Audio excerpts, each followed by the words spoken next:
So hello everyone. So guys, आज हम लोग बात करेंगे इंश्योरेंस के बारे में। बहुत इंपॉर्टेंट है। जैसा हमने टाइप्स ऑफ बैंक को तोड़ फोड़ के याद किया था ना, सेम उसी तरीके से हम इंश्योरेंस को भी पढ़ेंगे। ओके, तो इंश्योरेंस में सबसे फर्स्ट क्वेश्चन था हमारा प्रिंसिपल ऑफ इंश्योरेंस। बहुत इंपॉर्टेंट है और बहुत सारे बच्चों को बहुत डाउट था कि सर ये लर्न नहीं हो पा रहा। कोई बात नहीं गाइस, आपको मैं आज के आज ही याद करवा दूंगा, डोंट वरी। ओके, तो चलिए सबसे फर्स्ट अगर हम लोग को प्रिंसिपल ऑफ इंश्योरेंस लर्न करना है तो उससे पहले इंश्योरेंस के बारे में पता तो होना चाहिए कि इंश्योरेंस है क्या। ओके, तो चलिए देखिए, इंश्योरेंस क्या बच्चा लोग, इंश्योरेंस मीनिंग की बात करते हैं। सबसे पहला, insurance is a means of protection from financial loss. बहुत इंपॉर्टेंट है। इंश्योरेंस का मतलब क्या करता है? कि हमको प्रोटेक्ट करता है। किससे बचाता है? फाइनेंशियल लॉस से बचाता है। सबको याद हो जाएगा, पहला पॉइंट याद हो जाएगा क्या? ओके, इंश्योरेंस क्या है? ये प्रोटेक्शन फ्रॉम फाइनेंशियल लॉस, मतलब कि जो फाइनेंशियल लॉस हमको होने वाला है उससे हम लोग को ये क्या करता है? प्रोटेक्ट करता है। ओके, क्या है ये? It is a form of risk management. ये क्या है? एक फॉर्म है। ओके, फॉर्म है किसका? रिस्क मैनेजमेंट का एक रूप है। Primarily use to hedge against the risk of contingent और अनसर्टन लॉस। ओके, ये क्या है? एक मैनेजमेंट का फॉर्म है, रिस्क मैनेजमेंट का फॉर्म है। ये क्या करता है? हम लोग को बचाता है। हिट का मतलब बचाता है। किससे? रिस्क ऑफ कंटीजेंट और अनसर्टन लॉस से। कंटीजेंट मतलब कि जो फ्यूचर में हो भी सकता है, नहीं भी हो सकता। भैया अब बताइए, मेरी ये कोई प्रॉपर्टी है और प्रॉपर्टी के अंदर गुड्स रखा हुआ है, तो फ्यूचर में कुछ भी हो सकता है उसके साथ। समझ में आया? अगर सपोज भूकंप आ गया, बाढ़ आ गया या फिर कुछ भी हो गया, तो क्या होता है? गुड्स मेरा लॉस हो जाएगा ना। उससे बचने के लिए मुझे क्या करना पड़ेगा भैया? इंश्योरेंस कराना पड़ेगा। बात समझ में आ गया? ओके, तो उससे बचाता है ये, अगर हमने इंश्योरेंस करवाया है तो। अभी क्या इंश्योरेंस क्या है? बहुत इंपॉर्टेंट है। कॉन्ट्रैक्ट है। किसके बीच में होता है? इंश्योरर और इंश्योर्ड के बीच में। ओके, अब इंश्योरर का मतलब होता है कंपनी। ये जो पहला इंश्योरर लिखा हुआ है इसका मतलब कंपनी, और ये इंश्योर मतलब जो इंसान अपना इंश्योरेंस करवा रहा है। बात समझ में आ गया? अब क्या होगा? Whereby the insurer agrees to compensate the insured against the loss. Okay, क्या बोल रहा है? इंश्योरर मतलब कंपनी क्या करती है? एग्री करती है कि वो आपको कंपनसेट देगी। किसको देगी? इंश्योर्ड को, मतलब उस इंसान को, अगेंस्ट द लॉस, अगर कुछ लॉस होता है तो। ओके, तो आप बताइए, क्या ऐसे फ्री में दे देगी? नहीं रे बाबा, फ्री में नहीं देगी। इसके लिए क्या होता पता? उस इंसान को ना कुछ प्रीमियम भरना पड़ता है। किसको? कंपनी को देना पड़ता है। समझ में आया? वो यहाँ पे लिखा दिख रहा है। द इंश्योर्ड मतलब वो बंदा हैज टू पे, उसको पे करना पड़ेगा क्या? Certain fix sum of money. Okay, certain sum fix of money मतलब कि एक फिक्स सम ऑफ मनी उसको रेगुलर बेसिस पे, ओके, टाइमली बेसिस पे करना पड़ेगा। किसको देना पड़ेगा? इंश्योरर को। बात समझ में आ गया क्या? ओके, आप इंश्योरेंस करवाते हो, देखा रहेगा आपके मम्मी पापा ने इंश्योरेंस करवाया रहेगा आपका। ओके, तो क्या करते हैं? आपको प्रीमियम भरना पड़ता रहता है मंथली मंथली बेसिस पे या फिर क्वार्टरली बेसिस पे। हम क्या करते हो? प्रीमियम भरते हो। समझ में आया? और आपको उसके बाद आप पॉलिसी लेते हो। बात समझ में आ गया? तो इंश्योरेंस समझ में आया क्या है? सबसे सिंपल, ये क्या करता है? आपको बचाता है किससे? फाइनेंशियल लॉस से। ये क्या है? फॉर्म ऑफ रिस्क मैनेजमेंट है, जो बचाता है हमको against the risk of contingent और अनसर्टन लॉस से। इंश्योरेंस का एक कॉन्ट्रैक्ट है, किसके बीच में होता है? इंश्योरर एंड इंश्योर्ड के बीच में। इंपॉर्टेंट है। इंश्योरर क्या करता है? एग्री करता है कि हम आपको कंपनसेट देंगे। किसको देंगे? इंश्योर्ड को देंगे। किसके अगेंस्ट? लॉस के अगेंस्ट। इसीलिए इंश्योर्ड को भी क्या करना पड़ता है? पे करना पड़ता है। क्या? Certain fix sum of money पे करना पड़ेगा टाइमली बेसिस पे। किसको देगा? वो कंपनी को देगा। बात समझ में आ गया? खत्म खत्म खत्म। अब बात करेंगे अपना इंपॉर्टेंट टॉपिक भाई, प्रिंसिपल ऑफ इंश्योरेंस। देखिए, पूरा तोड़ फोड़ दिया ना भाई, पूरा तोड़ फोड़ दिया। दिख रहा है? एकदम पूरा तोड़ फोड़ के लेके आया। अब भी 2 मिनट के अंदर ये पूरा याद करवा दूंगा, 2 मिनट के अंदर। देखिए, सबसे फर्स्ट प्रिंसिपल ऑफ इंश्योरेंस में है, इंश्योरेंस में है अटमोस्ट गुड फेथ। कह रहे बच्चा लोग अटमोस्ट गुड फेथ। अभी अटमोस्ट गुड फेथ का मतलब क्या होता है भैया? देखिए, अटमोस्ट का मतलब ज्यादा से ज्यादा गुड फेथ होना चाहिए, मतलब कि ज्यादा से ज्यादा एक दूसरे के ऊपर विश्वास होना चाहिए। अब किसके ऊपर एक दूसरे के ऊपर विश्वास की बात कर रहे हैं? इंश्योरर को इंश्योर्ड के ऊपर और इंश्योर्ड को इंश्योरर के ऊपर। मतलब समझा? कंपनी को उस बंदे के ऊपर विश्वास होना चाहिए और उस बंदे को कंपनी के ऊपर ज्यादा से ज्यादा विश्वास होना चाहिए। तो देखिए, सबसे फर्स्ट ये जैसा मैं बोलूंगा ना वैसा पढ़ने का है। और टेक्स्ट बुक लेके बैठो, देखो टेक्स्ट बुक का ही है, कुछ भी टेक्स्ट बुक के बाहर का नहीं है भाई। समझ में आया? सारा का सारा कहाँ का है? टेक्स्ट बुक का। टेक्स्ट बुक लेके बैठो, चलो चलो फटाफट। पढ़ना ऐसे, याद ऐसे करना, लिखना टेक्स्ट बुक के जैसा है बस। बात समझ में आया? ये याद करने का तरीका बता रहा हूँ कैसे कैसा करना। मैंने तोड़ फोड़ दिया है ना भाई, ताकि जल्दी याद हो जाए। समझ में आया? चलिए देखिए, द ऐसे पढ़ना है। पहला पॉइंट यहां से स्टार्ट हो रहा है, ध्यान से देखना। पहला point, the insurer and insured मतलब कंपनी और वो बंदा must have utmost good faith towards each other. Okay, पहला पॉइंट याद हो जाएगा। कंपनी और वो बंदे को क्या होना चाहिए? एक दूसरे के प्रति क्या होना चाहिए? ज्यादा से ज्यादा अटमोस्ट गुड फेथ होना चाहिए टुवर्ड्स ईच अदर। पहला पॉइंट खत्म। दूसरा point, the insurer and insured must disclose. Okay, company को भी और उस इंसान को भी डिस्क्लोज करना चाहिए। क्या करना? All material fact. कौन कौन से? भाई तुम पूरा क्लियर बताओ, कंप्लीट बताओ और करेक्टली बताओ। समझ में आया? Insurer and insured must disclose, सारे के सारे मटेरियल कैसे हो बताओ, एक दूसरे को क्लियरली होने चाहिए, कंप्लीट होने चाहिए और करेक्ट होने चाहिए। बात समझ में आ गया? 2 पॉइंट खत्म। पहला पॉइंट समझा क्या? The insured and insured must have utmost good faith towards each other, एक दूसरे के ऊपर ज्यादा से ज्यादा विश्वास करना है और उसके बाद क्या करना है, उन लोग को डिस्क्लोज करना, सारे ओके मटेरियल फैक्ट क्लियर होने चाहिए, कंप्लीट होने चाहिए, करेक्ट होने चाहिए। ये बात सबको समझ में आया? 2 पॉइंट खत्म। अब द इंश्योर्ड मतलब वो बंदा, मस्ट प्रोवाइड कंप्लीट, वो इंसान क्या करेगा, कंप्लीट बताओ, क्लियर बताओ, करेक्ट बताओ, सारी चीजें एकदम कंप्लीट होनी चाहिए, क्लियर होनी चाहिए, करेक्ट होनी चाहिए। किसको बताना है? कंपनी को, इंश्योरर को बताओ। अगर सबको आपको बीमारी है, आपको बीमारी है तो बता दो कि मुझे बीमारी है, ताकि इंश्योरेंस कंपनी आपका इंश्योरेंस नहीं निकालेगी। बात समझ में आ गया? आपने बताया नहीं, आपने छुपाया और आपने इंश्योरेंस निकलवा लिया, बाद में पता है इंश्योरेंस कंपनी को पता चल गया तो आपको क्या करेगी? क्लेम देगी ही नहीं। बात समझ में आ गया? इसीलिए क्या बोल रहे हैं, उस इंसान को क्या करना है? Must provide complete clear and correct information दो। किसको? कंपनी को। सेम अगर हम कंपनी को सही सही बता रहे तो कंपनी भी हमें बतानी चाहिए कि नहीं बतानी चाहिए? हाँ भैया, कंपनी भी हमको सब सही सही बताना चाहिए। क्या बताएगी कंपनी? अपने रूल्स एंड अपने टर्म्स एंड कंडीशन के जो भी टर्म्स कंडीशन रहेगा कंपनी का, वो सारा का सारा हमको बताइए अपनी पॉलिसी के बारे में। तो इसीलिए यहाँ पे लिखा, देखिए पहला पॉइंट समझा ये था, दूसरा पॉइंट ये था, तीसरा पॉइंट ये था, अब चौथा point, the insurer must provide, the insurer must provide मतलब कंपनी आपको रिलेवेंट इंफॉर्मेशन देगी रिगार्डिंग किसके? Terms and condition of contract. तो कंपनी को भी बताना पड़ेगा ना भाई। ये बात समझ में आ गया? 4 पॉइंट हो गया। 4 पॉइंट देख, सबसे पहला एक बार फिर से इधर की इधर पढ़ने का भाई, घर पे बैठने का नहीं। चलिए, insurer and insured must have, एक दूसरे के प्रति कैसा होना चाहिए भैया? ओके, अटमोस्ट गुड फेथ होना चाहिए एक दूसरे के प्रति। इंश्योरर एंड इंश्योर्ड दोनों क्या करेंगे? डिस्क्लोज करेंगे सारे के सारे मटेरियल जो भी रहेंगे, कंप्लीट क्लियर एंड करेक्ट होना चाहिए। Same the insured must provide, insured मतलब वो इंसान क्या प्रोवाइड करना चाहिए? Complete clear and correct information दो। किसको? इंश्योरर को। सेम कंडीशन में अभी इंश्योरर मतलब कंपनी भी क्या प्रोवाइड करेगी? रिलेवेंट इन्फॉर्मेशन देगी किसके? Regarding terms and condition of contract. अब ध्यान देना, अगर आप गलती से फेल हो जाते हो, मतलब वो इंसान गलती से फेल हो जाता, मतलब कि वो झूठ बोल रहा है आपसे, ओके उसको बीमारी थी बट बताया नहीं, अगर आप गलती से फेल हो जा रहे हो क्या प्रोवाइड करने में? Complete clear and correct information may lead non settlement of claim, आपका क्या हो जाएगा? क्लेम नॉन सेटलमेंट कर दिया जाएगा, मतलब आपको कुछ नहीं दिया जाएगा, मतलब आप फेल हो गए बताने में, मतलब आपने झूठ बोला। ओके, इंसान ने झूठ बोला कंपनी से, तो कंपनी कुछ भी पैसा नहीं देगी, भगा देगी आपको। चल चल चल निकल, भाग भाग। ये समझ में आया क्या? 5 पॉइंट हो गए क्या? फटाफट एक बार देख लेते फटाफट। ओके, सबसे पहला, एक दूसरे को क्या करना है? दोनों को क्या करना है? एक दूसरे को क्या बताना? अटमोस्ट गुड फेथ रहना है एक दूसरे के साथ, सारे के सारे डिस्क्लोज करो clear complete and correct information. Same बंदा क्या करेगा? वो इंसान भी कंप्लीट क्लियर करेक्ट इन्फॉर्मेशन देगा। किसको? कंपनी को। सेम सिचुएशन में कंपनी क्या करेगी? रिलेवेंट इन्फॉर्मेशन बताएगी टर्म्स एंड कंडीशन कॉन्ट्रैक्ट के बारे में। अगर वो बंदा फेल हो जाता है क्या? Complete clear and correct information देने में, तो क्या कर दिया जाएगा? नॉन सेटलमेंट क्लेम कर दिया जाएगा। बात समझ में आ गया? एग्जाम्पल देखते हैं फटाफट। एग्जाम्पल आपके टेक्स्ट बुक का ही लिया हुआ है, कहीं से बाहर से नहीं लिया, ताकि आप लोगों को समझ में आ जाए। देखिए क्या बोला है, Mister Ram has not provided information regarding his heart surgery. Mister Ram ji थे जो, उन्होंने, उनको हार्ट सर्जरी की बीमारी थी बट उन्होंने बताया नहीं। किसको नहीं बताया? Eight the time of taking policy, insurance company को नहीं बताया, मतलब वो फेल हो गए, इधर आ गए ये सिचुएशन पे। बात समझ में आ गया? Okay, after his death insurance company comes to know about this fact. Okay, उनकी डेथ के बाद इंश्योरेंस कंपनी को पता चलता है कि उनकी जो डेथ हुई है वो बीमारी की वजह से हुई है। As the mister Ram has not provided correct complete information at the time of taking policy, मतलब कि देखिए मिस्टर राम ने उस टाइम पे उनको कुछ भी कंप्लीट करेक्ट इन्फॉर्मेशन नहीं बताया था। किसको? इंश्योरर को, मतलब इंश्योरेंस कंपनी को। तो कंपनी क्या कर रही है अभी? Insurance company can refuse to give compensation to his family member. अब वो तो चले गए, उनको तो पैसा नहीं मिलने वाला, मिलने वाला किसको? मेंबर को, बट मेंबर को भी पैसा नहीं मिलेगा। समझ में आया क्या?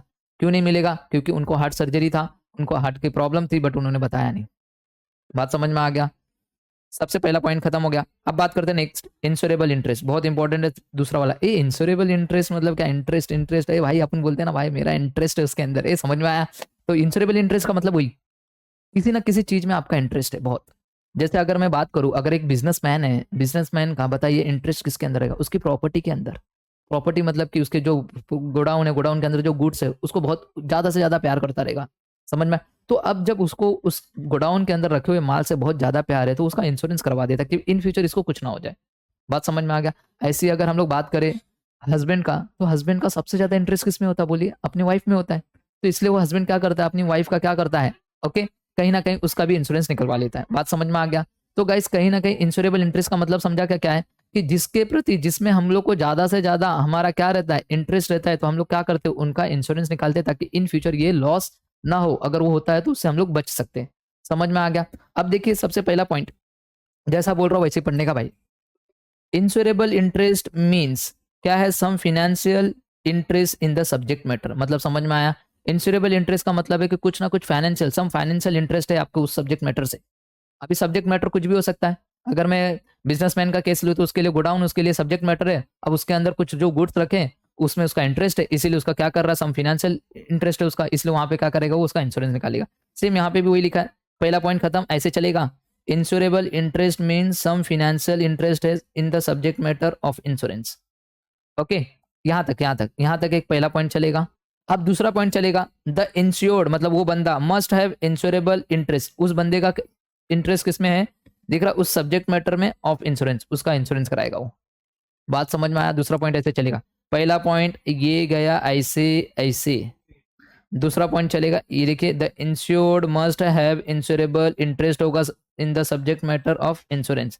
तीसरा point, insurable interest is applicable to all insurance contract. Okay, insurable interest सभी कॉन्ट्रैक्ट में अप्लीकेबल है, चाहे वो लाइफ इंश्योरेंस हो, चाहे वो मरीन इंश्योरेंस हो, चाहे वो फायर इंश्योरेंस है। बात समझ में आ गया, सारे के सारे इंश्योरेंस में अप्लीकेबल है इंश्योरेबल इंटरेस्ट।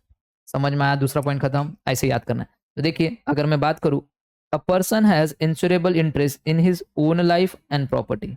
ओके, पहला एग्जाम्पल आप लिख सकते हो। दूसरा, a businessman has insurable interest in goods he deals and in the property of business. Right, businessman का सबसे ज्यादा इंटरेस्ट किस में रहेगा, जिस गुड्स में वो डील करता है उससे बहुत ज्यादा प्यार करता है, इसलिए उसका इंश्योरेंस करवा देता है, या फिर उसकी प्रॉपर्टी। ओके, ये बात सबको समझ में आ गया। In a life insurance, the insurable interest refers to the life insured. Insurable interest must exist at the time of taking a life insurance policy. Okay, ध्यान देना बहुत इंपॉर्टेंट है। और in a fire and marine insurance, the insurable interest must be present at the time of taking a policy and at the time of occurrence of loss. बहुत important है ये दो, next वाले ये दो बहुत इंपॉर्टेंट है। अगर आप किसी का लाइफ इंश्योरेंस निकलवाते हो, जैसे कि मैं मेरी वाइफ का इंश्योरेंस निकलवा रहा हूँ, तो जिस टाइम पे मैं इंश्योरेबल निकलवा रहा हूँ, इंश्योरेंस निकलवा रहा हूँ, उस टाइम पे वो प्रेजेंट होनी चाहिए। बात समझ में आ गया। यहाँ पे वही लिखा है, in a life insurance the insurable interest refer to the life insured, insurable interest okay must exist at the time of taking of life insurance policy. समझ में आया। ओके, जिसका मैं इंश्योरेंस करवा रहा हूँ लाइफ में, मतलब मैं अपनी वाइफ का इंश्योरेंस करवा रहा था, तो मेरी वाइफ यहाँ पे जिस टाइम में पॉलिसी ले रहा हूँ उस टाइम पे वो रहनी चाहिए, कि उनको प्रूफ चाहिए कि हाँ बंदा जिंदा है। बात समझ में आ गया। ओके, ये बात सबको समझा। अब पता चला वाइफ है ही नहीं और मैं निकालवा रहा हूँ वाइफ का इंश्योरेंस, बात समझ में आ गया, तो ऐसा चलेगा नहीं। बात समझ में आ गया। अब बात कर रहा फायर एंड मरीन में ना, बहुत इंपॉर्टेंट है। फायर एंड मरीन में क्या बोल रहा है देखिए, insurable interest must be present at the time of taking policy. Okay, यहाँ पे भी जब आप सपोज मेरी गुड्स है, ध्यान से सुना, एग्जाम्पल बहुत इंपॉर्टेंट है, एग्जाम्पल के थ्रू ये भी समझ में आ जाएगा। अभी मेरा गोडाउन है, गोडाउन में गुड्स रखा हुआ है, राइट। अब गुड्स रखा हुआ है ना, जिस टाइम पे मैं पॉलिसी ले रहा हूँ ना गोडाउन का, उस टाइम पे वो गुड्स दिखने चाहिए, उनके बंदे आएंगे देखेंगे हाँ भाई गुड्स हैं, समझ में, उस टाइम पे प्रेजेंट होने चाहिए। अब पता चला मैं गोडाउन का इंश्योरेंस करवा रहा हूँ, गोडाउन में गुड्स है ही नहीं, तो बताइए इंश्योरेंस कंपनी मेरा इंश्योरेंस निकलवाएगी क्या, नहीं निकलाएगी। बात समझ में आ गया। अब ध्यान से सुनना, बोल रहा है पहला पॉइंट तो बोल दिया, insurable interest must be present at the time of taking policy. आगे बोल रहा है एंड, बहुत इंपॉर्टेंट है एंड वर्ड, एंड और भी eight the time of occurrence of loss. Okay, वो गुड्स जो है ना भाई, जब लॉस होगा ना तो भी वहां दिखना चाहिए वो गुड्स। समझ में आया क्या। ओके सर नहीं समझा, एक बार फिर से बता देंगे ना तो बहुत समझ में आ जाएगा। ध्यान से सुनो अभी मैं क्या बता रहा हूँ, ध्यान से सुनो। सबसे फर्स्ट पॉइंट क्या बोला कि जब फायर और मरीन में क्या होता है, जब आप जिस चीज का इंश्योरेंस करवाते हो तो वो इंश्योरेंस जो भी जिसका भी करवा रहे हो, गुड्स का करवा रहे हो, तो गुड्स वहां पे दिखना चाहिए। और जब लॉस होता है ना तो वो गुड्स वहां पे जला हुआ दिखना चाहिए। अब पता चला हमने क्या किया, हम दिमाग लगाते भैया, चलिए हमने इंश्योरेंस निकलवा दिया और क्या कर दिया, गुड्स को निकाल लिया, गुड्स को छुपा दिया है और फिर से आग लगा दिया और बोला कि भैया हमारा इसमें गोडाउन में आग लग गया, पूरा गुड्स जल के राख हो गया। अब बताइए ऐसे में टाइम पे बताइए कंपनी को समझेगा कि नहीं समझेगा, समझेगा भाई तुम चोरी किया है, तो इंश्योरेंस कंपनी आपको कुछ भी क्लेम नहीं देने वाली। तो वो यही बोल रहा है कि जब आप फायर एंड मरीन इंश्योरेंस करवाते हो तो उस टाइम पे क्या, जब गुड्स आपने जब पॉलिसी लिया उस टाइम पे भी वो गुड्स दिखना चाहिए, और जब वो लॉस भी हुआ है ओके, तो वो आके चेक करेंगे हाँ गुड्स जला है क्या, सच में गुड्स जला है तो दिखेगा ना भाई, कहीं ना कहीं जला हुआ दिखेगा ना भाई, समझ में आया, ऐसा दिखना चाहिए, तो जाके आप उसका फायर एंड मरीन का आपको क्लेम मिलेगा, अदरवाइज नहीं मिलेगा। बात समझ में आ गया। सेकेंड पॉइंट खत्म। चलिए third point, principle of indemnity. ये प्रिंसिपल ऑफ इंडिमिनिटी का मतलब क्या होता है, ध्यान से सुनना। जैसा हम लोग का ना आग लगने से पहला जैसा पोजीशन में था ना, हम लोग जिस फिनेंशियल पोजीशन पे थे ना, वैसे फिनेंशियल पोजीशन पे कंपनी हमको लाके दे देती है। समझ में आया? सपोज मेरे गुड्स लगने से पहले मेरा सपोज 10 लाख का मेरा प्रॉपर्टी था, 10 लाख का मेरा प्रॉपर्टी जल गया, तो क्या होगा, इंश्योरेंस कंपनी मुझे 10 लाख की प्रॉपर्टी देके मेरे को जैसा पहले था वैसा लाके दे देती है। समझ में आ गया? इसको बोलते हैं प्रिंसिपल ऑफ इंडिमिनिटी। तो देखिए, इंडिमिनिटी मीन्स आपको कंपनी क्या करेगी, इंश्योरेंस कंपनी गारंटी देगी और आपको भरोसा दिलाएगी, एश्योरेंस दिलाएगी to put the insured in the same financial position. वो हमको भरोसा दिला रही है कि भैया आपको ना हम आपको सेम फिनेंशियल पोजीशन में लाके रख देंगे, in which he was immediately prior to the happening of the uncertain event. मतलब कि वो जो घटना घटी है, मतलब कि जो लॉस हुआ है, उससे पहले जैसे आप थे ना उस फिनेंशियल पोजीशन में, वैसे सेम फिनेंशियल पोजीशन में हम आपको लाके दे देंगे, या हम आपको गारंटी देते, या हम आपको भरोसा दिलाते। ये पहला पॉइंट है। समझ में आया? अब indemnity is applicable to fire, marine and general insurance. बहुत इंपॉर्टेंट है। अब ये जो इंडिमिनिटी का प्रिंसिपल है ना बच्चा लोग, ये अप्लीकेबल सिर्फ फायर में है, मरीन में है और जनरल में। तो बच्चों के माइंड में आ रहा सर लाइफ में नहीं है क्या, लाइफ इंश्योरेंस में ये अप्लीकेबल नहीं होता है क्या? नहीं बच्चा। अब मुझे बताइए, एक अगर आप प्रिंसिपल ऑफ इंडिमिनिटी, अगर आपने किसी का इंश्योरेंस कराया, अगर वो टपक गया इंसान लाइफ में, बताइए उसके जैसा इंसान पैदा कर दोगे आप? नहीं कर पाओगे। बात समझ में आया? तो लाइफ इंश्योरेंस में अप्लीकेबल नहीं है। समझ में आया? हाँ, फिनेंशियल बिजनेस में लॉस हुआ है, ओके, बिजनेस में जो लॉस हुआ है उसके जैसा पहले के जैसा आप करके दे दोगे उनको, ओके। जहाज आपका डूब गया, उसके जैसा दूसरा जहाज बना के आप दे दोगे। समझ में आया? बट इंसान टपक गया तो उसके जैसा दूसरा इंसान नहीं ला के दे सकते। तो इसलिए बोला है ये इंडिमिनिटी का जो प्रिंसिपल है ये अप्लीकेबल है सिर्फ फायर, मरीन एंड जनरल में, okay. It is not applicable to, कहां पे अप्लीकेबल नहीं है? Life insurance. मैंने बताया ना लाइफ इंश्योरेंस में अप्लीकेबल नहीं है। क्यों? as a loss of life can never be measured in the monetary terms, okay. हम किसी को भी, अगर सपोज किसी की डेथ हो गई है तो उसको हम लोग मॉनेटरी टर्म्स में मेजर नहीं कर सकते, पैसों में हम लोग उसको तोल नहीं सकते। बात समझ में आ गया? तो क्या होता है इस केस में, इन case of death of insured, अभी उसको डेथ हो गई है तो हम लोग क्या करेंगे, the actual sum assured is paid to the nominee of the insured. इस टाइम पे हम लोग क्या करेंगे, कुछ भी एक्चुअल सम एश्योर्ड जो हो बनता है वो हम लोग क्या करेंगे, उस नॉमिनी, मतलब कि उसके जाने के बाद जो भी नॉमिनी रहेगा उसको वो पैसा दे देते हैं। तो प्रिंसिपल ऑफ इंडिमिनिटी समझ में आया क्या भाई? ओके। देखिए एक बार फिर से फटाफट जो चीज हो जा रही है ना उसको एक बार रिकैप करवा दे दो ताकि तुम लोग के दिमाग में पूरा का पूरा घुस जाए। समझ में आएगा? तो क्या प्रिंसिपल ऑफ इंडिमिनिटी क्या है भैया? इंडिमिनिटी मीन्स आपको गारंटी दिया जाता है, आपको एश्योरेंस दिया जाता है। किसको देते हैं? वो बंदे को बताते हैं कि भैया हम आपको सेम फाइनेंशियल पोजीशन में लाके रख देंगे, कभी जैसा पहले था वैसा। समझ में? कहाँ पे अप्लीकेबल है भैया? फायर, मरीन एंड जनरल में, ओके। कहाँ पे अप्लीकेबल नहीं है? लाइफ इंश्योरेंस में, ओके। हम लोग ने देखा a loss of life can never be major in the monetary terms, okay okay. अब क्या हो रहा है, in case of death of insured, अगर उसका डेथ हो जाता है उस बंदे का तो क्या करते हैं हम, सम एश्योर्ड दे देते। किसको देते? नॉमिनी को देते। बात समझ में आ गया क्या? एग्जाम्पल देखो, if property is insured for rupees 2 lakhs, okay, and if the loss by fire is rupees 1 lakh, then the insured can claim compensation rupees 1 lakh only, okay। ध्यान से सुनना क्या बोल रहा है, अगर आपकी प्रॉपर्टी जो है इंश्योर्ड की वो कितने की थी? 2 लाख की थी। अगर उसका लॉस बाय फायर कितने का हुआ है? सिर्फ 1 लाख रुपए का हुआ है, तो आपको कंपनसेशन भी कितने का मिलेगा? सिर्फ 1 लाख रुपए का, पूरे 2 लाख का नहीं मिलेगा। बात समझ में आ गया क्या? बात समझा? बोलो हाँ सर, बात समझा समझा समझा समझा। चलिए नेक्स्ट बात करते हैं प्रिंसिपल ऑफ सब्रोगेशन। बहुत इंपॉर्टेंट है प्रिंसिपल ऑफ सब्रोगेशन क्या है। अब सब्रोगेशन का मतलब होता है ना गाइस, ध्यान से सुनना। अभी क्या होता है पता है क्या? सब्रोगेशन का मतलब यही है कि जिस चीज का आपको कंपनसेशन मिल गया है ना, जैसे कि अगर कुछ चीज के लॉस हुआ है और लॉस होने के बाद उस चीज का कंपनसेशन आपको मिल गया, अब और लॉस होने के बाद उस चीज का कंपनसेशन आपको मिल गया बट उसके बाद भी उसकी कोई वैल्यू बची हुई है, तो इंश्योरेंस कंपनी क्या करती है, वो चीज को उठा के लेके चली जाती है। अब उस पर हक किसका होता है? इंश्योरेंस कंपनी का। समझ में आया क्या? ओके। जैसे कि एग्जाम्पल लेते हैं कि मेरा एक गोडाउन है और गोडाउन में 100 कार थी, 100 कार थी। अब 100 कार में से 80 कार पूरी तरह से जल गई है और बाकी की जो 10 कार, मतलब कि 20 कार है, एग्जाम्पल लेते हैं 20 कार जो है वो बच्चा लोग थोड़ा थोड़ा जला हुआ है। अब इंश्योरेंस कंपनी ने मुझे पूरे 100 कार का इंश्योरेंस क्लेम दे दिया। अब क्या किया, 100 में से 80 कार तो पूरी जल गई थी, वो तो स्वाहा हो गई थी, कुछ बचा ही नहीं है। बट जो 20 कार थोड़ा थोड़ा जली थी तो वो 20 कार उठा के इंश्योरेंस कंपनी चली जाएगी, लेके चली जाएगी। उस पर हक किसका होगा? अभी इंश्योरेंस कंपनी का हो गया। बात समझ में आ गया? क्या मैं मांग सकता हूँ वो 20 कार भी मेरे को दे दो? नहीं, अरे भाई मेरे को 100 कार का मिल गया ना, तो 20 कार किसके हो गए? इंश्योरेंस कंपनी के। बात समझ में आया? इसको बोलते हैं प्रिंसिपल ऑफ सब्रोगेशन। तो जिस चीज का आपको एक बार कंपनसेशन मिल जाता है उसके बाद जो भी वैल्यू बचा रहता है उसका, वो क्या करती है? कंपनी उठा के लेके चली जाती है। उस पर हक किसका रहता है? कंपनी का रहता है। तो देखिए फटाफट पढ़ते हैं। This principle is applicable to all of indemnity. ये कभी किसको अप्लीकेबल है? जितनी भी इंडिमिनिटी के प्रिंसिपल है, प्रिंसिपल ऑफ इंडिमिनिटी वहां पे अप्लीकेबल होता है। और इंडिमिनिटी का हमने देख लिया क्या है, फायर, मरीन और जनरल में ही होता है। ओके, इंसान में तो होगा नहीं भाई, ये बात सबको समझ में आ गया। ओके, तो चलिए, as per this principle after the insured is compensated, दिखा इस प्रिंसिपल के अनुसार देखा जाए तो आपको इंश्योर्ड को जो कंपनसेट दे दिया गया, उस बंदे को कंपनसेट मिल गया। किसका मिला? जो लॉस हुआ था डैमेज ऑफ प्रॉपर्टी का, किसका हुआ था? उस इंसान का। Then the right of ownership of such property passes on the insurer. उसके बाद अगर कुछ भी बचता है तो सारा का सारा प्रॉपर्टी जो भी रहेगा वो किसको दे दिया जाएगा? इंश्योरर को दे दिया जाएगा। इंश्योरर मतलब उस कंपनी को। बात समझ में आ गया सबको? ये बात सबको समझा? बोलो हाँ सर समझा। Okay, this principle is applicable only when, और ये प्रिंसिपल तभी अप्लीकेबल रहेगा the damage property has any value, जो डैमेज प्रॉपर्टी उसका कुछ ना कुछ वैल्यू रहेगा after the event causing the damage. समझ में आया? सब्रोगेशन का प्रिंसिपल आप तभी अप्लाई कर सकते हो जब गुड्स जलने के बाद कुछ ना कुछ बचा रहेगा, वहां पे ही ये प्रिंसिपल ऑफ सब्रोगेशन आएगा, अदरवाइज आएगा ही नहीं। बात समझ में आ गया? 3 पॉइंट था ये प्रिंसिपल। देखिए, this principle is applicable to all of indemnity, जितने भी इंडिमिनिटी और प्रिंसिपल जहां जहां पे लगते हैं वहां पे लगेगा। As per this principle after the insured को कंपनसेट दे दिया गया है। किसका दे दिया गया है? जो लॉस हुआ है डैमेज ऑफ प्रॉपर्टी का उस इंसान का। Then the right of ownership of such property आप किसको दे दिया जाएगा? कंपनी को दे दिया जाएगा। बात समझ में आया सबको?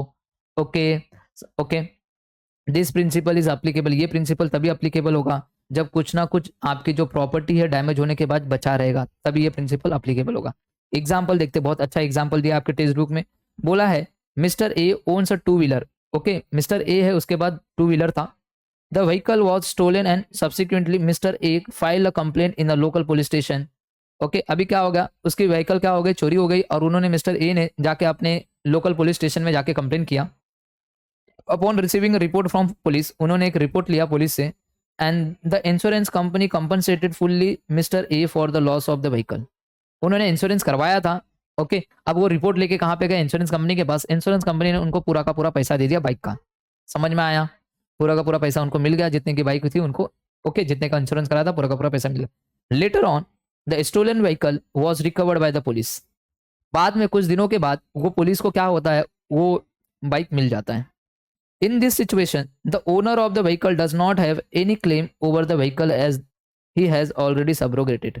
अब बोल रहा है कि इन दिस सिचुएशन, अब इस सिचुएशन में बाइक तो मिल चुकी है, बट बाइक का पैसा क्या हुआ है? कंपनसेट कर दिया गया है और आपको पैसा मिल चुका है। अब ये बाइक किसको दी जाएगी? बहुत इंपॉर्टेंट है। ओनर बोलेगा मुझे दे दो, तो दे देंगे? नहीं देंगे। क्यों? आपको उसके बदले में पैसा दे दिया गया। अब बताइए बाइक किसको दे दिया जाएगा? अब ये बाइक की जो ओनरशिप है वो ट्रांसफर कर दी जाएगी किसको? इंश्योरेंस कंपनी को। बात समझ में आ गया? अब ये बाइक किसकी हो गई? ये इंश्योरेंस कंपनी। अब इंश्योरेंस कंपनी इसको 1,000 में बेचे चाहे 10 लाख में बेचे, बात समझ में आ गया? अब ये किसका हो गया? इंश्योरेंस कंपनी का। तो इसलिए बोला है that is transferred the ownership of rights of the vehicle to the insurer. दिखा, कंपनी को चला गया। The insurer gets every right, insurer के पास पूरा राइट है, चाहे वो उसको बेच दे टू सेल, और या फिर इसको भंगार के भाव में बेच दे। बात समझ में आया? सिंपल था क्या भाई सब्रोगेशन? अब बात करते हैं नेक्स्ट, प्रिंसिपल ऑफ कॉन्ट्रीब्यूशन। चलिए, प्रिंसिपल ऑफ कॉन्ट्रीब्यूशन, ये कॉन्ट्रीब्यूशन मतलब कि भैया कॉन्ट्रीब्यूशन, चलिए अपन बोलते हैं ना, मैच भी खेलते थे भैया ये कॉन्ट्रीब्यूशन करना, थोड़ा थोड़ा पैसा दो ना। ऐसी, अगर ध्यान से सुनना, जब आपका इंश्योरेंस, मतलब आप जब इंश्योरेंस पॉलिसी आपकी बहुत बड़ी है, मतलब कि आप करोड़ों रुपए का इंश्योरेंस करवा रहे हो, तो अब करोड़ों अरबों रुपए का इंश्योरेंस करवा रहे हो, बट अब जिस इंश्योरेंस कंपनी से करवा रहे हो उसके पास उतना है नहीं, तो क्या करते? उस टाइम पे आपको मोर देन वन कंपनी से आपको इंश्योरेंस करवाना पड़ता है, फिर आप 2 या 3 इंश्योरेंस कंपनी से इंश्योरेंस करवाते हो। ओके, अब क्या होता है यहाँ पे भी ध्यान से सुनना, जब 1 या 2 कंपनी से आप 2-3 कंपनी से इंश्योरेंस करवाते हो, तो क्या होगा? आधा आधा आधा इंश्योरेंस करवाते हो, ताकि आपका पूरा वैल्यू क्या हो जाए? कवर हो जाए प्रॉपर्टी का। बात समझ में आ गया? तो यहाँ पे हम लोग बोलते हैं प्रिंसिपल ऑफ कॉन्ट्रीब्यूशन। तो जैसे जैसे लॉस होगा ना, तो वैसे वैसे ये इंश्योरेंस कंपनी भी क्या करेंगे? एक रेशियो डिसाइड करेंगे, उस रेशियो में आपको क्या करेंगे? पैसे देंगे। बात समझ में आ गया? हम पहले पढ़ लेते हैं, उसके बाद हम लोग एग्जाम्पल देखेंगे, फिर आपको और अच्छे से समझ में आएगा। बट कॉन्ट्रीब्यूशन का समझा क्या क्या है? ओके, देखिए क्या बोल रहा है, this principle is applicable to all contract of indemnity. ये इससे पहले वाला भी क्या था? इंडिमिनिटी के कॉन्ट्रैक्ट पे अप्लीकेबल हो रहा था, ये भी इंडिमिनिटी, मतलब कि ऊपर वाला भी किस में आ रहा था? लाइफ में तो आएगा ही नहीं, इंडिमिनिटी का कॉन्ट्रैक्ट में लाइफ होता ही नहीं है। बात समझ में आ गया? क्या होगा बोलिए? फायर, मरीन और जनरल इंश्योरेंस में अप्लीकेबल है। तो सेम ये वाला भी जो है प्रिंसिपल ऑफ कॉन्ट्रीब्यूशन, ये भी कहाँ पे अप्लीकेबल है? मरीन, फायर एंड जनरल में ही। Okay, where the insured has taken more than one policy, जहां पे इंश्योर्ड क्या किया है, एक से ज्यादा पॉलिसी लिया है फॉर द सेम रिस्क और द सेम सब्जेक्ट मैटर। समझ में आया? अपना गोडाउन एक ही है भैया, रिस्क ओके, गोडाउन एक ही है, एक ही रिस्क के लिए, मतलब कि हमने क्या किया, गोडाउन में चोरी होने के लिए, ओके, सेम रिस्क चोरी होने के लिए हमने क्या किया, हमने इंश्योरेंस कंपनी से इंश्योरेंस कराया, एक से नहीं इंश्योरेंस कराया, कम से कम 2-3 इंश्योरेंस कंपनी से हमने इंश्योरेंस कराया। क्यों? जो गुड्स हमारा उस गोडाउन में पड़ा हुआ है वो करोड़ों रुपए का है। तो हम एक इंश्योरेंस कंपनी के पास गए तो उन्होंने बोला कि हम करोड़ रुपए की तो पॉलिसी नहीं ले पाएंगे आपसे। तो हमने क्या किया भैया, एक से 60 लाख रुपए का लिया और एक से कितने का लिया, 40 लाख रुपए का लिया। तो दोनों से मिला के कितने हो गए, 1 करोड़ की पॉलिसी ले लिया ना भैया। तो क्या किया, अब रेशियो क्या हो गया बोलिए, एक से हमने कितने का लिया है, 60 का, एक से हमने लिया 40 का, मतलब एक रेशियो बोलेंगे तो हम लोग 3:2 का रेशियो है ना दोनों के बीच में। अब जो भी लॉस होगा, इन केस फ्यूचर में मेरा लॉस हो रहा है, सपोज 10 लाख रुपए का, कितने का लॉस हो रहा है, 10 लाख रुपए का। अब क्या होगा, 10 लाख में से 6 लाख रुपया मेरे पहली कंपनी दे देगी और बाकी का 4 लाख रुपया कौन देगा, दूसरी कंपनी देगी। बात समझ में आ गया क्या? ओके, तो देखिए यहाँ पे वही बोला है, पहला पॉइंट सबको समझा, this principle is applicable to all contract of indemnity, जहां पे इंश्योर्ड क्या करता है, मोर देन वन पॉलिसी लेता है सेम रिस्क के लिए या फिर सब्जेक्ट मैटर के लिए। Under this principle the insured can claim the compensation only extent of actual loss. इस प्रिंसिपल के अनुसार इंश्योर्ड कितना क्लेम कर सकता है, जितना आपका लॉस हुआ है उतना ही। बात समझ में आ गया? या तो किसी एक इंश्योरेंस कंपनी से पूरा पैसा ले लो या फिर ऑल इंश्योरर से ले लो। समझ में आया? 10 लाख का लॉस हुआ था तो 6 और 4 लाख का मैं 1 से 6 लाख का इंश्योरेंस करवा देके क्लेम ले सकता हूं और 1 से 4 लाख का, या फिर किसी एक कंपनी से मैं 10 लाख रुपए का ले लेता हूं, बाद में वो कंपनी वो दूसरे वाले से ले लेगी। बात समझ में आ गया? देखिए यहाँ पे आगे लिखा है, the one insurer pays full, देखा, full compensation, then that insurer can claim proportionate amount from other insurer। समझ में आया? ये समझा? अगर हमने किसी एक कंपनी से पूरा का पूरा कंपनसेशन ले लिया तो उस टाइम पे वो इंश्योरर क्या करेगी, दूसरे वाली कंपनी से क्या करेगी, जितना अमाउंट रहेगा उतना ले लेगी बाद में। बात समझ में आ गया? मुझे 10 लाख रुपया चाहिए था, मैंने किसी एक इंश्योरर कंपनी से ले लिया 10 लाख रुपया, ये कंपनी जो पहली वाली है कंपनी वो 4 लाख रुपए दूसरे वाली कंपनी से मांग लेगी। बात समझ में आ गया? चलिए आगे देखिए, यहाँ पे एग्जाम्पल लिखिए। Okay, miss Sayali insures her property of ₹2,50,000 with 2 insurance. देखा, मिसिस साइली है, इन्होंने इंश्योरेंस कराया है, ओके, 2,50,000 की, ओके, 2 इंश्योरेंस से with T insurance company for ₹1,00,000 का, जो है कि उनकी प्रॉपर्टी का कितना है, 2/5 है। आगे बोला है उन्होंने एक आर इंश्योरेंस कंपनी से भी करवाया है, कितने का, 1,50,000 का, जो कि 3/5 है प्रॉपर्टी वैल्यू का। Okay, if Mrs. Saili's property is destroyed and loss is worth ₹1,20,000। Okay, मतलब कि उन्होंने 2,50,000 रुपए का इंश्योरेंस करवाया था, कितने का, 2,50,000 रुपए का, ओके, इंश्योरेंस कराया है। तो एक से 1,50,000 रुपए का इंश्योरेंस कराया और एक से, ओके, है ना, एक जन से वो 1,50,000 का करवाया है और एक से 1 लाख का करवाया है। बात समझ में आ गया? यही करवाया है। अब ऐसे सिचुएशन में ध्यान देना, अभी क्या होगा, अब उनका जो लॉस हुआ है बच्चा लोग, लॉस कितने का हुआ है, सिर्फ 1,20,000 का लॉस हुआ है। कितने का हुआ है, 1,20,000 का। Then both insurance company will contribute towards actual loss. अब दोनों इंश्योरेंस कंपनी मिलके 1,20,000 रुपया उनको देंगी, बट कैसे देंगे वो बहुत इंपॉर्टेंट है। तो देखिए, पहले वाले कंपनी से इन्होंने कितने का इंश्योरेंस करवाया था, जो कि 2/5 था, और दूसरे वाले से कितना कराया, 3/5। तो 1,20,000 को 2/5 और 3/5 के रेशियो में डिवाइड कर दिया जाएगा। तो देखिए, अब देखिए यहाँ पे 1,20,000 जो भी है, दस the company T will pay ₹48,000 जो कि 2/5 ऑफ द लॉस है, और कंपनी आर विल पे कितना पे करेगी, 72,000 जो कि कितना है, 3/5 ऑफ द लॉस। बात समझ में आ गया? क्या हुआ, क्वेश्चन समझ में आया? क्वेश्चन में क्या लिखा था, 2,50,000 रुपए का उन्होंने इंश्योरेंस करवाया है, जिसमें से 1,50,000 रुपए का एक कंपनी से करवाया और बाकी का 1 लाख रुपया किसी दूसरे कंपनी से करवाया है। ओके, मतलब एक कंपनी से 2/5 है और एक कंपनी से 3/5 है, बट उनका जो लॉस हुआ है, एक्चुअल लॉस हुआ है सिर्फ 1,20,000 का, तो इंश्योरेंस कंपनी भी 1,20,000 रुपए ही देगी। अब 1,20,000 में से क्या हो रहा है, 2/5 पहली वाली कंपनी दे देगी, बाकी का 3/5 कितना देगा, दूसरी वाली कंपनी देगी। क्या ये भी समझ में आया सब्रोगेशन का? कोई कॉन्ट्रीब्यूशन वाला फिर से एक बार देख लेते, कॉन्ट्रीब्यूशन में क्या है, देखिए, दिस प्रिंसिपल इज अप्लीकेबल कहाँ पे भैया, कॉन्ट्रैक्ट ऑफ इंडिमिनिटी, जहां पे इंश्योर्ड क्या करता है, एक से ज्यादा कंपनी से इंश्योरेंस कराता है सेम रिस्क के लिए एंड सेम सब्जेक्ट मैटर के लिए। अंडर दिस प्रिंसिपल इंश्योर्ड क्या करता है, क्लेम करता है compensate only the extent of actual loss. वो उतना ही क्लेम कर सकता है जितने का उसका लॉस हुआ है, या तो एक ही जन से पूरा पैसा ले लो या फिर सबसे रेशियो में बांट लीजिए जितना आपने किया है। अगर आपने किसी एक से पूरा का पूरा पैसा ले लिया है इंश्योरेंस कंपनी से, फिर वो इंश्योरेंस कंपनी क्या करेगी, जितना बचा हुआ पैसा रहेगा वो दूसरे कंपनी से मांग लेगी। बात समझ में आ गया? खत्म। बात करते हैं मिटिगेशन, प्रिंसिपल ऑफ मिटिगेशन। देखिए प्रिंसिपल ऑफ मिटिगेशन बहुत इंपॉर्टेंट। मिटिगेशन का मतलब होता है ज्यादा से ज्यादा लॉस को बचाओ। जैसे कि एग्जांपल लेते भैया, देखो हमने इंश्योरेंस करवा दिया है, हमने क्या किया भैया, इंश्योरेंस करवा दिया है। अब इंश्योरेंस करवा दिया, आग लग गई है, लगने दे और नाच रहे हैं क्यों, हमने इंश्योरेंस करवाया है। बट बच्चा ऐसा नहीं करना है। अगर आप देखते रह रहे हो, समझ में आया, आप देख रहे हो खड़े हो कि कुछ नहीं कर रहे हो, अरे भाई आपसे जितना होता है उतना तो करिए, पानी भी नहीं तो डालिए थोड़ा, जब तक इंश्योरेंस को आप फायर ब्रिगेड को बुलाओ। समझ में आया? ऐसा नहीं कि पूरा जल के राख हो गया, क्यों आपको लग रहा भाई हम तो इंश्योरेंस कराए, पूरा जल के राख होने दीजिए, उसके बाद फायर ब्रिगेड को बुलाएंगे आराम से। ऐसा करोगे ना भैया, अगर उनको पता चलेगा ना, एक पैसा नहीं देंगे। बात समझ में आ गया? तो आपको क्या बोला है, ज्यादा से ज्यादा आपको ट्राई करना है अपने लॉस को बचाने के लिए, मिनिमाइज करने के लिए। ओके, तो ये बात समझ में आ गया, ये होता है मिटिगेशन। तो देखिए क्या बोल रहा है, पहला point, insured must always try to minimise the loss of property. Insured मतलब उस बंदे को क्या करना है, हमेशा ट्राई करना चाहिए ज्यादा से ज्यादा लॉस को क्या कर सके, बचा सके, इन केस ऑफ अनसर्टन इवेंट, जब ऐसी घटना कोई होती है। इंश्योर्ड मस्ट टेक, इंश्योर्ड मतलब उस इंसान को क्या क्या करना है, all possible measures and necessary step उठाने चाहिए टू, ताकि वो कंट्रोल कर सके उसको और रिड्यूस कर सके अपने लॉसेस को, बचा सके। समझ में? ऐसे खड़े होके बस देखो रे भाई जलने दे भैया, इंश्योरेंस करवाया, ऐसा नहीं चलेगा। समझ में आया क्या? आपको सारा जितना जितना आपसे हो सकता है possible, okay, all possible measures, necessary steps उठाओ, फटाफट कंट्रोल करो, रिड्यूस करो लॉस को, बचाओ। ओके, ये क्या है, इट इज द रिस्पॉन्सिबिलिटी है आपकी, किसकी, आपकी जिम्मेदारी है, किसकी, उस इंसान की, ताकि वो क्या करे, प्रोटेक्ट करे अपने प्रॉपर्टी को और अवॉइड करे लॉस को, जलने मत दो। समझ में आया? तो देखिए यहाँ पे एग्जाम्पल, ये याद हो जाएगा क्या, फटाफट दिख रहा है, ऐसे पढ़ना है आपको भाई, पढ़ना याद ऐसे ही करना भाई, हो जाएगा 5-10 मिनट, देखिए एक दो बार देखोगे ना याद हो जाएगा, मैं तो बोल रहा हूँ देखते देखते याद हो जाएगा। चलिए नेक्स्ट एग्जाम्पल देखिए, example house of mister Jain. Okay, mister Jain का एक हाउस था, जो क्या हो गया, इलेक्ट्रिक शॉर्ट सर्किट से क्या हो गया, फायर हो गया। In this case mister Jain can not remain passive and must try his best to save his house from the fire.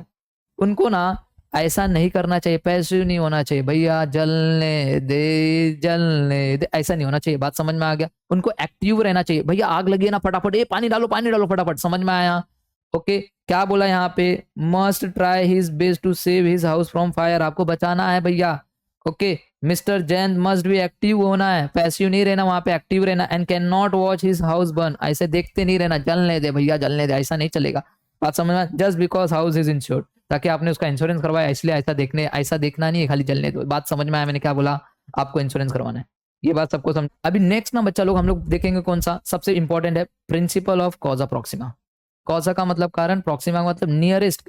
Okay, अब यहाँ पे क्या होता है पता है क्या, एक एग्जाम्पल के थ्रू इसको पहले समझ ले, तो उसके बाद इसको पढ़ते हैं, सबसे सिंपल तरीके से इसको पढ़ेंगे, ध्यान से सुनना। अभी क्या हो गया पता, आपने ना बच्चा लोग इंश्योरेंस करवाया, आपका घर है, देखिए यहाँ पे आपका घर है, आपने घर का इंश्योरेंस करवाया है। ओके, घर के अंदर मतलब कि गुड्स रखा हुआ है, सब गुड्स पड़ा हुआ है। आपने गुड्स का ना चोरी का इंश्योरेंस करवाया, मतलब कि ये थेफ्ट नहीं होने चाहिए, इसके लिए आपने इंश्योरेंस निकलवा लिया। अब क्या होता है, चोर आता है, ये सारी चीजों को चोरी करता है, इतनी चीजों को चोरी करके लेके भाग जाता है और इस घर को आग लगा देता है। तो बताइए, आग, इतनी चीज तो चोरी हो चुकी है, बट इतनी चीज बची थी ना, ये चीज आग से जलने के कारण ये भी खत्म हो गया। बात समझ में आ गया? ये चीज आग से जलने के कारण ये भी खराब हो गया। अब ध्यान देना, ये पूरा जो चीज था घर के अंदर, सपोज ये 10 लाख का है, कितने का, 10 लाख का, बट चोरी जो हुआ है माल वो सिर्फ 5 लाख का हुआ है, सपोज 6 लाख का हुआ है, बाकी जो जला है वो 4 लाख का जल चुका है। अब यहाँ पे ध्यान देना, यहाँ पे दो कॉज हुए हैं, कारण दो है, एक जो है चोरी हुआ है, थेफ्ट हुआ है, और एक क्या है गाइस, फायर से जल चुका है। दिख रहा है, दो कॉज है, दो कारण है गुड्स को जलने का, लॉस होने के दो कारण है, एक थेफ्ट और एक फायर। अब इंश्योरेंस कंपनी के पास आप गए और बोले कि भैया हमारा 10 लाख का नुकसान हो गया है और हमको 10 लाख रुपए का क्लेम दे दीजिए। तो इंश्योरेंस कंपनी बोलेगी कोई बात नहीं, क्या हुआ आपके घर को, भैया आप बता रहे हो कि भैया हमारे घर में ना चोर आए, चोरी किए और घर को आग लगा दिए। तो इंश्योरेंस कंपनी बोलेगी कोई बात नहीं भैया, ऐसी बात है तो हम देखते हैं कुछ। तो अब इंश्योरेंस कंपनी ने क्या किया भैया पता है आपको, आए घर पे देखे, बोले कितने का आपका चोरी हो गया भैया, दिखाओ माल कितना जला है। तो इंश्योरेंस कंपनी ने देखा भैया आपका जला 4 लाख का है और आपका चोरी हुआ है 6 लाख का। अब इंश्योरेंस कंपनी क्या करेगी, इन दोनों में नियरेस्ट देखेगी कौन सा है, आपने किसका इंश्योरेंस कराया, आपने सिर्फ थेफ्ट का इंश्योरेंस कराया था ना, आपने थेफ्ट का पैसा आपको 6 लाख रुपए का मिल जाएगा, बाकी का 4 लाख रुपए आपको कंपनी नहीं देगी। समझ में आया? आपने इंश्योरेंस किसका कराया है, सिर्फ थेफ्ट का। बात समझ में आ गया? इसको बोलते हैं प्रिंसिपल ऑफ कॉजा प्रॉक्सिमा।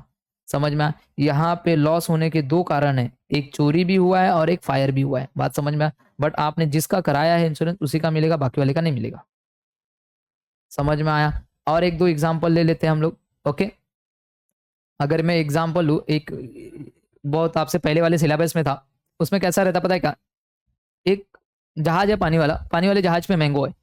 ओके, अब क्या हो गया पता है? आपने मैंगो का क्या कराया था? इंश्योरेंस कराया था कार्गो का, जो मैंगो जहाज के ऊपर पड़ा हुआ है, कि ये पानी में अगर डूबता है, अगर ये पानी में डूबेगा तो इसका इंश्योरेंस कंपनी से आपको इंश्योरेंस मिलेगा। बात समझ में आ गया? बट क्या हुआ पता है क्या? आपका जो जहाज था वो पानी में डूबा नहीं।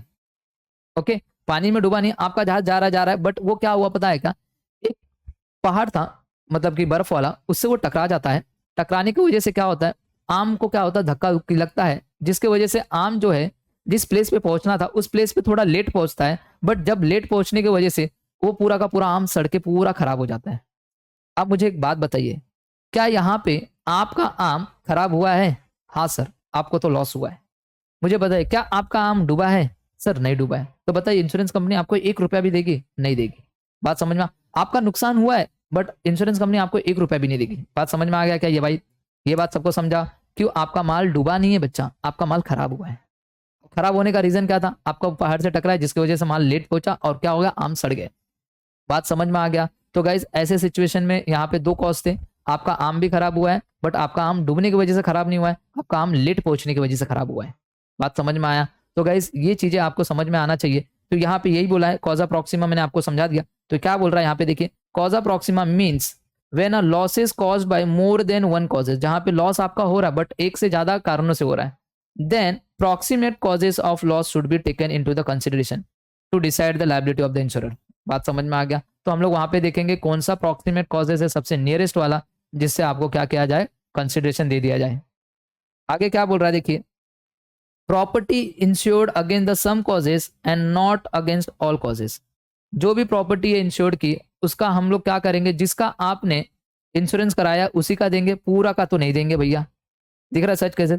The approximate causes of loss to be found. Okay, देखिए एग्जाम्पल सेम, मैंने जो ये एग्जाम्पल लिया वही एग्जाम्पल आपके टेक्स्ट बुक में भी है। देखिए, for example a house was insured against the risk of theft. आपने क्या किया? इंश्योर्ड कराया था अपने हाउस को, किससे? रिस्क ऑफ थेफ्ट से। There was theft in the house and before leaving the house was set on fire by thieves. देखा, चोरों ने क्या किया? घर से निकलने से पहले ही घर को जला दिया। चोरी तो कर लिए थे माल। Okay, now there are two causes of losses, theft and fire. दो कॉजेज हुए हैं यहाँ पे, चोरी भी हुई है और फायर भी हुआ है। And the nearest causes of loss was fire. उन्होंने सबसे नियरेस्ट कॉज कौन सा पाया? फायर का पाया। As the house was insured against theft and not by fire. उन्होंने जो हाउस था उनका इंश्योरेंस उन्होंने किससे का कराया था? सिर्फ थेफ्ट का, ना कि फायर का। The insured will not get any compensation from the insurance company for the loss by fire. उस इंसान को कोई भी कंपनसेशन नहीं मिलेगा इंश्योरेंस कंपनी के द्वारा लॉस बाय फायर का, but he will get the compensation for the property loss by theft. But उनको इंश्योरेंस के जो कंपनसेशन मिल जाएगा किसका? थेफ्ट का मिल जाएगा। गाइस इसी के साथ ये सारी की सारी चीजें हमने खत्म कर दिया। 7 प्रिंसिपल थे, एक बार चेक कर लीजिए क्या आपको समझ में आ रहा है क्या। देखिए पूरा तोड़ फोड़ दिया, ज्यादा चीजें नहीं है, आपको समझ में आना चाहिए। एक दो बार पढ़िए, सारी की सारी चीजें आपके दिमाग में घुस जाएगी। इसी के साथ हम लोग नेक्स्ट लेक्चर में गाइस और भी चीजों को पढ़ेंगे। ओके, अगर कुछ भी आपको डाउट है, ये पीडीएफ कहाँ से मिलेगा, प्लीज गाइस ये देखिए यहाँ पे कॉन्टैक्ट नंबर दिख रहा है, नीचे भी दिखता रहेगा। देखिए संजय सर करके दिखता रहेगा, दिख रहा है? हाँ सर, 8928059123, वहां पे चाहिए, वहां से मिल जाएगा। या फिर आप लोग क्या कीजिए पता है, सबसे सिंपल सा चीज कीजिए गाइस, आप ना अपने प्ले स्टोर में जाइए, मोबाइल में सबके प्ले स्टोर है, प्ले स्टोर में जाइए और वहां पे विजनरी कॉमर्स एकेडमी का ऐप डाउनलोड कर लीजिए, वहां से आपको पीडीएफ मिल जाएंगे। बात समझ में आ गया? So bye bye and take care everyone. अच्छे से पेपर लिखना भाई लोग।